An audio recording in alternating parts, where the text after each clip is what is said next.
Hello student, hopefully आप अच्छे से स्टडी कर रहे होंगे क्योंकि आपके प्री मिड टर्म एग्ज़ाम बहुत जल्द होने वाले हैं।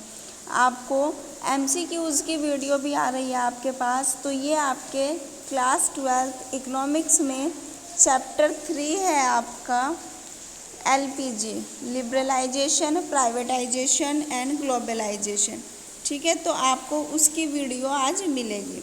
तो हमें यहाँ पर क्या देखने हैं, इसके एमसीक्यूज़ देखने हैं। ठीक है, कि हमारे चैप्टर 3 में कितने एमसीक्यूज़ हैं और क्या किस किस तरह से हमें एमसीक्यूज़ वो दिए गए हैं।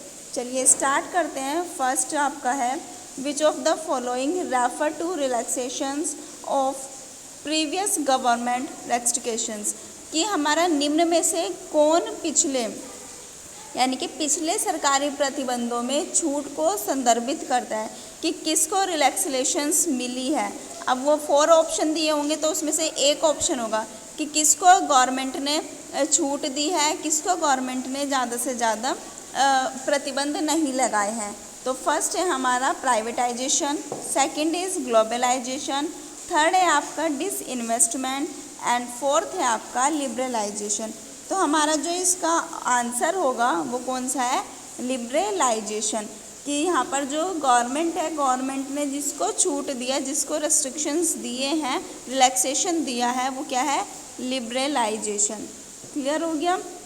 नेक्स्ट क्वेश्चन आता है, WTO was established in the year.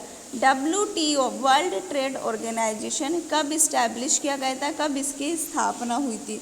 तो ऑप्शन है हमारे पास 1995, second is 1948, 1996, 1994।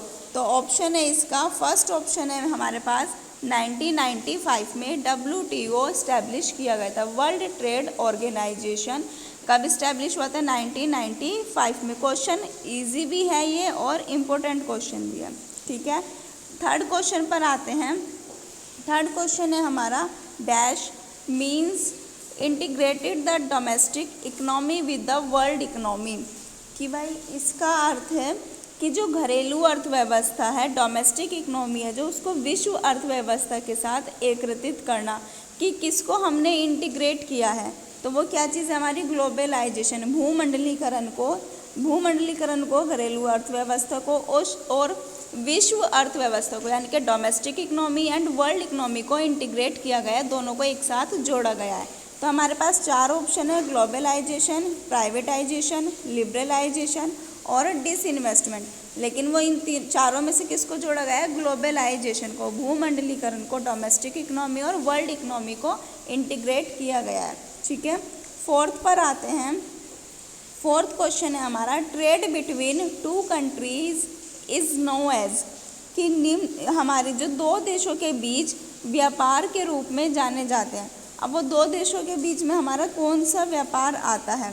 First option is bilateral trade, second is multilateral trade, third option आता है बोथ ए एंड बी, यानी कि दोनों, या neither A and nor be, या तो दोनों है या दोनों में से कोई भी नहीं है। तो इसका जो ऑप्शन होगा वो बायलैटरल ट्रेड है, कि जो 2 देशों के बीच में व्यापार के रूप में जाना जाता है वो बायलैटरल ट्रेड कहलाता है। नेक्स्ट क्वेश्चन है, which of the following is not a policy initiated under new economic policy. कि निम्न में से कौन नई अर्थव्यवस्था नीति के तहत शुरू की गई नीति नहीं है। कि कोई वो कौन सी इकोनॉमी है जो हमारी न्यू इकोनॉमिक पॉलिसी के अंडर में नहीं आती। ठीक है, which of the following is not a policy initiated under new economic policy. Under new economic policy के अंडर में कौन सी इकोनॉमी नहीं आती। First option is liberalisation, second is privatisation, third is globalisation and D is licence. तो यहाँ पर जो ऑप्शन नहीं आता वो ऑप्शन है आपका लाइसेंस। लाइसेंसिंग जो हमारा ऑप्शन है वो हमारा अंडर इकोनॉमी के उसमें नहीं आता। सिक्स्थ है हमारा, when was the new economic policy announced. कि हमारी न्यू इकोनॉमिक पॉलिसी कब अनाउंस्ड की गई थी। Option A June 1991, second May 1991, third is July 1991 and fourth option is January 1991। तो यहाँ पर हमारा थर्ड ऑप्शन करेक्ट होगा, जुलाई 1991। तो तो न्यू इकोनॉमिक पॉलिसी जब अनाउंस्ड की गई थी वो जुलाई 1991 को की गई थी, ठीक है। Next question is dash refer to disposal of equity of public sector unit in the market.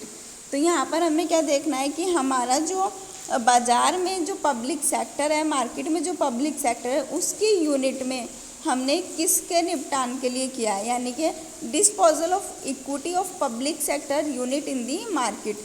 तो यहाँ पर जब हम विनिवेश यानी कि जब डिसइन्वेस्टमेंट करते हैं तो वहाँ पर हमारे पब्लिक सेक्टर की जो इक्विटी होती है उनसे हमें डिस्पोजल मिलता है। तो इसके हमारे पास 4 ऑप्शन दिए गए हैं।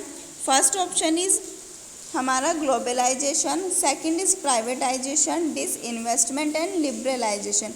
तो यह इसका जो आंसर होगा वो हमारा डिसइन्वेस्टमेंट होगा, कि जब हम विनिवेश करते हैं, जब हम बाज़ार में इन्वेस्टमेंट नहीं करते हैं तो हमारा जो पब्लिक सेक्टर है उस पर कहीं ना कहीं उसकी इक्विटी पर इफ़ेक्ट पड़ता है।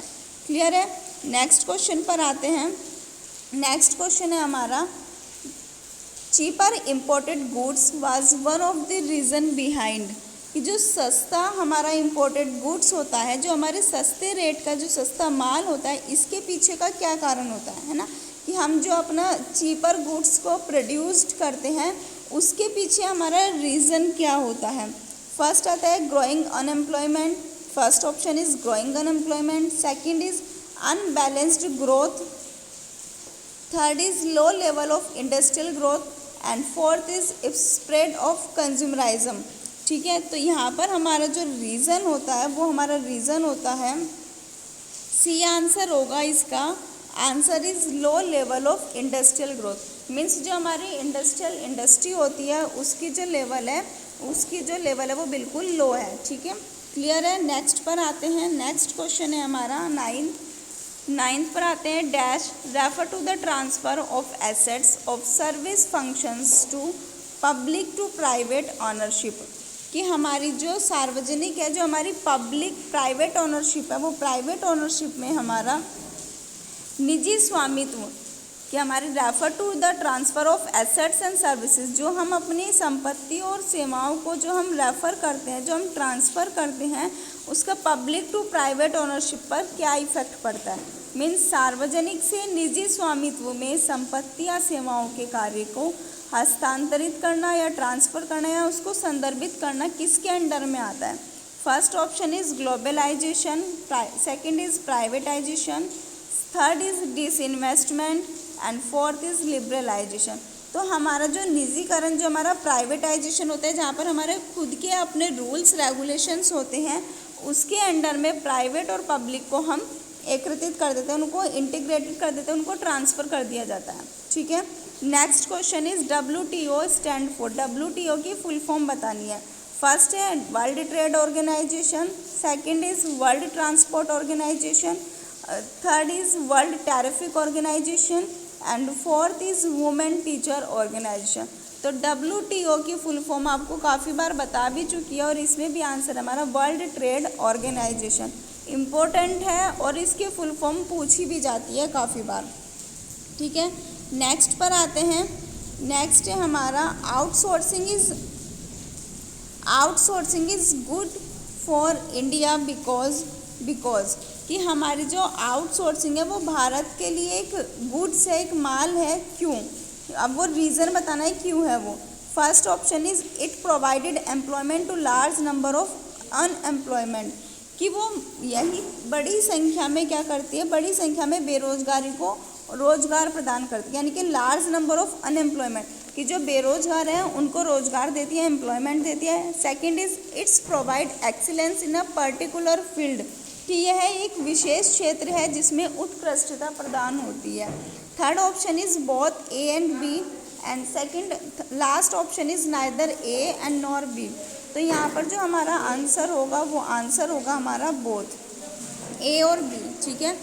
12th पर आते हैं। 12th है हमारा which of the following economic reform were initiated by the government under liberalisation, कि हमारा उदारीकरण के तहत जितना भी हमारा सरकार को उदारीकरण के तहत सरकार द्वारा निम्न में से कौन सा आर्थिक सुधार किया गया, कि लिबरलाइजेशंस के अंडर में इकोनॉमिक रिफॉर्म क्या किया जाता है? First option is industrial sector reform, second is tax reform, third is financial sector reform और fourth is all of these. तो हमारे यहाँ पर जो जितने भी इकोनॉमिक रिफॉर्म किए जाते हैं उसमें ऑल ऑफ दीज आएगा कि इंडस्ट्रियल सेक्टर भी होगा, फाइनेंशियल सेक्टर भी होगा और टैक्स रिफॉर्म भी होगा। क्लियर है? 13 पर आते हैं। 13 है हमारा which of the following is not A tax reform, कि निम्न में से कौन एक कर सुधार नहीं है। निम्न में से कौन सा एक कर सुधार नहीं है, यानी कि टैक्स रिफॉर्म नहीं है। First option is reduction in taxes, second is reform in indirect tax, third is simplification of tax process, fourth is devaluations of rupees. तो भाई जो हमारा टैक्स रिफॉर्म नहीं है उसका जो आंसर होगा डीवैल्यूएशंस ऑफ रुपीज़, क्योंकि रुपए का अवमूल्यन होना कोई हमारा एक टैक्स का रिफॉर्म नहीं है, कोई ये टैक्स में सुधार नहीं कर रहा है। क्लियर है? नेक्स्ट पर आते हैं। नेक्स्ट है हमारा dash, refer to transfer of ownership, management and control of public sector enterprises to the entrepreneur in the private sector, कि भाई जितना हमारा इसका जो सार्वजनिक क्षेत्र के जो एंटरप्रेन्योर है, जो एंटरप्राइजेस हैं हमारे, जितने भी उसमें ऑनरशिप है, जितना भी उसमें मैनेजमेंट है और जितना भी उसमें कंट्रोल किया जाता है, तो उसमें प्राइवेट सेक्टर में, प्राइवेट और पब्लिक दोनों सेक्टर में हम किसको ट्रांसफ़र कर सकते हैं। मीन्स सार्वजनिक क्षेत्र के उद्यम के स्वामित्व, प्रबंधन और नियंत्रण को निजी क्षेत्र में उद्यमी को हस्तांतरित करता है। तो वो कौन करता है? ये अभी आपके ऊपर भी आया था क्वेश्चन। फर्स्ट ऑप्शन है इसमें liberalisation, second is globalisation, third is privatisation and fourth is none of these. तो यहाँ पर जो हमारा आंसर है वो हमारा आंसर होगा प्राइवेटाइजेशन, निजीकरण। ठीक है? तो हम प्राइवेटाइजेशन के अंडर में हमारा ownership, management, public and private sector में जितने भी हमारे एंटरप्रेन्योर होते हैं वो सब हम एक दूसरे को ट्रांसफ़र किए जा सकते हैं। क्लियर है? नेक्स्ट पर आते हैं। It refer to contracting out some of its activities to a third party which were earlier perform by the organisation, कि अपनी कुछ गतिविधियों के, हमारी कुछ गतिविधियों को किसी तीसरे पक्ष को अनुबंधित करने के लिए जो संदर्भित करता है, जो पहले उसके द्वारा earlier perform by the organisation, जो उससे पहले ऑर्गेनाइज किया जाता है। First option is outsourcing, second is globalisation, third is privatisation and fourth is liberalisation. तो आउटसोर्सिंग एक ऐसी एक्टिविटीज़ है जो थर्ड पार्टी को अनुबंधित करती है, थर्ड पार्टी को अनुबंधित करती है उसको ऑर्गेनाइजेशन के लिए। 16 आता है हमारा, सेकेंड लास्ट क्वेश्चन है हमारा। Dash involve deregulations and reductions of government control and greater autonomy of private investment to make economy more competitive, कि भाई जो अर्थव्यवस्था है, अर्थव्यवस्था को ज़्यादा से ज़्यादा कंपटीशन बनाने के लिए, प्रतिस्पर्धा करने के लिए, कम्पिटिटिव करने के लिए, गवर्नमेंट कंट्रोल करने के लिए, गवर्नमेंट सरकार के नियंत्रण में कमी और निजी निवेश में यानी कि प्राइवेट सेक्टर में ज़्यादा से ज़्यादा प्राइवेट इन्वेस्टमेंट किया जाता है और उसमें ज़्यादा से ज़्यादा अधिक स्वायत्तता शामिल होती है। तो यहाँ पर जो डीरेगुलेशंस हैं या जो भी गवर्नमेंट के कंट्रोल, जो भी गवर्नमेंट का रोल रहा है वो थोड़ा कम होने के कारण निजी निवेश में ज़्यादा से ज़्यादा लोग जा रहे हैं, है ना। तो यहाँ पर इसका भी जो आंसर होगा वो लिबरलाइजेशन है, क्योंकि आज की जो डिमांड है वो लिबरलाइजेशंस पर ही है। गवर्नमेंट सेक्टर पर इतने ज़्यादा वर्क नहीं हो पाते हैं जितने हम आज के टाइम में प्राइवेट लिबरलाइजेशन पर कर रहे हैं, है ना। तो इसके भी 4 ऑप्शन दिए गए हैं, globalisation, privatisation, liberalisation and none of this. तो यहाँ पर भी हमारा जो आंसर होगा, आप इतना समझने के बाद खुद से भी बता सकते हो, लिबरलाइजेशन। ठीक है बच्चों, ये रहा।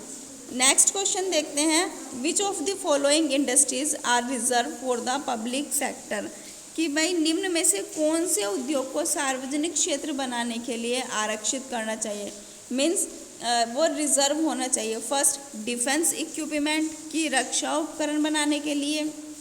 Second, atomic energy generation. Third is cement and fourth is both A and B.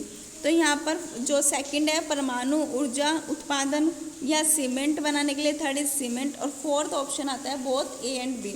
तो हमें जो रिज़र्व करना चाहिए, जो हमें industry are reserve for the public sector, जो हमें इंडस्ट्री रिज़र्व करनी है पब्लिक सेक्टर के लिए, उसका ऑप्शन होगा both A and B. Means defence और डिफेंस होना चाहिए। फर्स्ट आता है हमारा इसमें आंसर डिफेंस इक्विपमेंट, और सेकंड आता है एटॉमिक एनर्जी जनरेशन।